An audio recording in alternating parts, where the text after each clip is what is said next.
1 box dry Betty Crocker cake mix.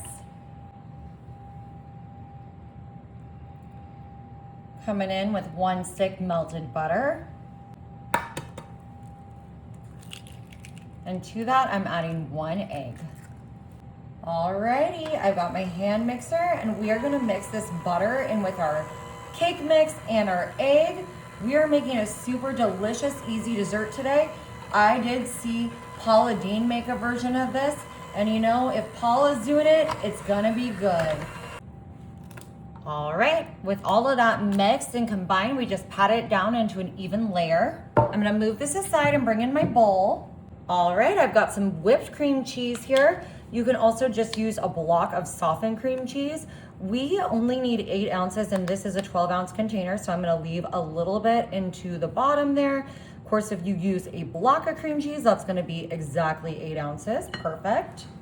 Coming in with 1 and 2 eggs.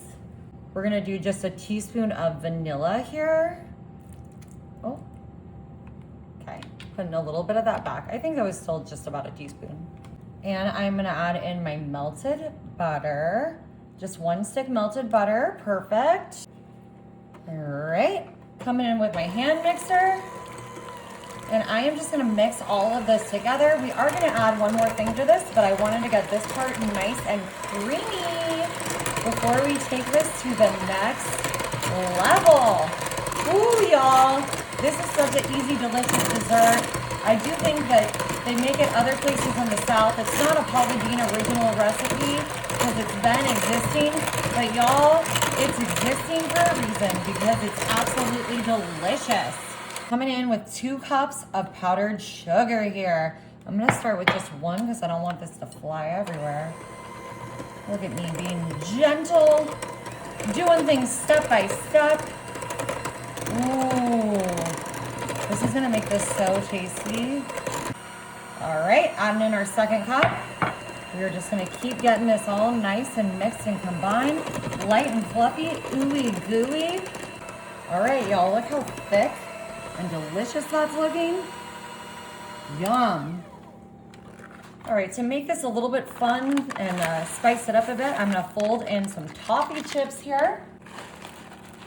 I got a couple of partial filled bags. We're just gonna gently fold these in. Now you could put a different kind of chip in here if you'd like, but I think this is gonna be really tasty and delicious. Guys, I am so excited to eat this. My mouth is watering already. All right, we're bringing back in our crust here. And we're gonna add our ooey gooey filling right on top. Yum. Now, if anyone knows the origin of where this cake was made originally, I would love to know. I've seen some conflicting things on the internet. I've seen St. Louis, I've seen Georgia. So if anyone's got the real history of the ooey gooey, please let us know. Alrighty, I'm just gonna spread this out. Oh, wow, this looks so good. I love some toffee pieces. You could always do a toffee melting chip in here. You could do a butterscotch. The possibilities are endless. Now we did get a couple of different times on the cook time here. One I saw said 10 minutes. That's crazy on the Paula Dean website. But then down in the description, it said 40 to 50 minutes baking. So I'm gonna have to get back to you on that. All right, I'm popping her in at 350 and I'll let you know how long she cooks.